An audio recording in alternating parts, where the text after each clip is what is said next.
This is a video on replacing the CV axle on a 2003 Toyota Echo.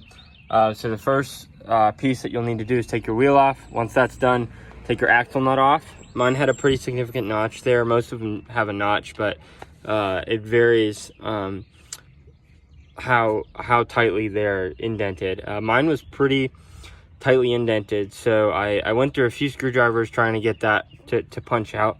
This is the old axle nut, and eventually I was just like, well, I'm replacing the axle. So I got my impact gun out and I just cranked the thing out and destroyed the threads, but I got it off, and it doesn't matter to me that the threads are destroyed because this is what I was replacing anyway.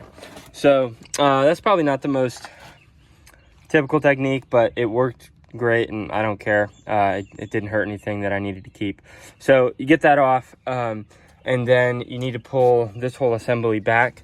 To do that, you need to undo the bolts on the strut. Those are 19 millimeters.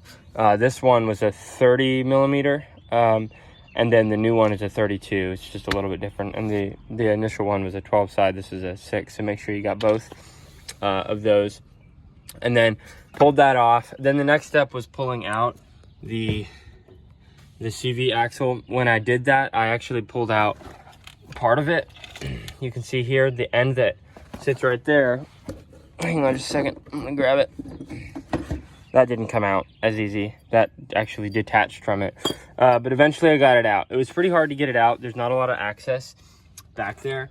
So eventually the best thing that I found to do was to take one of these pry bars and come in from this angle right here, actually underneath the tie rod, just like that. And then hit it on this end with a hammer. That's how I got it out. I tried coming from the top, I tried coming from the bottom, from all different sides. Once again, it's this piece right back there that we're trying to take out. And the best way that I found to do that is to come underneath the tie rod over there, stretch it down and hit it with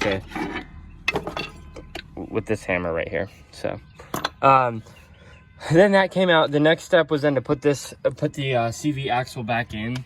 That wasn't super simple, but some tips on how to do that.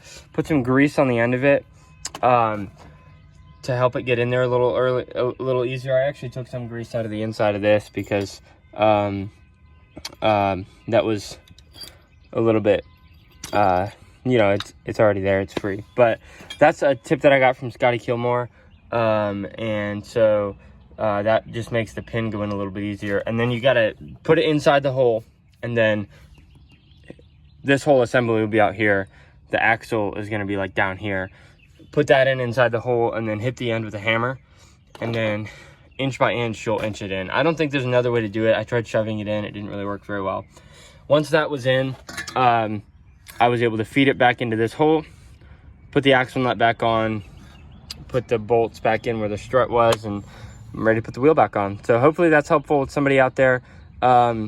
I think Blue Collar Garage, I think, is the name of the guy. He did a video on how to do this to a Toyota Yaris, which is basically the same car. This is just the updated version of that. Or sorry, the Yaris is the updated version of this. This is the Toyota Echo. So his video was great. I'll try to put that in the description, the link to that, so that you can see it. He walks through step by step on what to do. But he doesn't, it doesn't say Toyota Echo, and it's not a Toyota Echo. So I figured I'd just put something out there just to make it a little easier so you can see what's going on that car. But they're pretty much the same. So I'll link that video below because I found that one pretty helpful. And yeah, if you have any questions, leave them in the comments.